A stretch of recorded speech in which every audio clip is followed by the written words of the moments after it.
యజ్ఞయాగాదులు ఎందుకు చేస్తారు?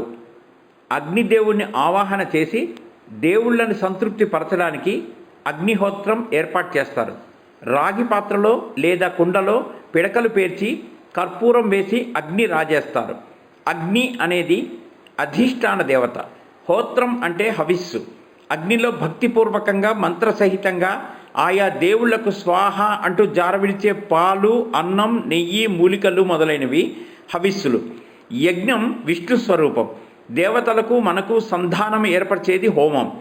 దేవతలను హవిస్సులతో సంతృప్తి పరచి ఆరోగ్యం, ఆయుష్, కీర్తి, సంతతి, శాంతి పొందాలనుకుంటారు. యజ్ఞాల వల్ల పర్యావరణం పరిశుభ్రమవుతుంది, వర్షాలు కురుస్తాయి.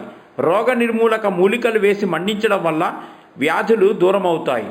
తద్వారా మనసు ప్రక్షాళితమై ప్రశాంతమవుతుంది.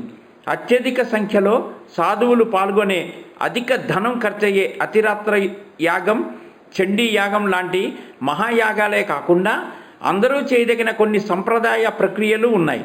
నిత్యం ఇళ్లలో హోమం చేస్తే నిత్యాగ్ని హోత్రులంటారు. యాగాల్లో అశ్వమేధ, పుత్రకామేష్టి, రాజసూయ, సర్ప, విశ్వజిత్ యాగాలు ముఖ్యమైనవి.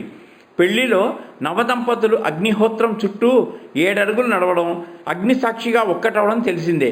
గృహప్రవేశ సమయంలో జరిపే గణపతి హోమం శాంతి సౌఖ్యాలను ఇస్తుంది. యాగాలు, హోమాలతో సుఖశాంతులు లభిస్తాయన్నది మహర్షుల ఉవాచ.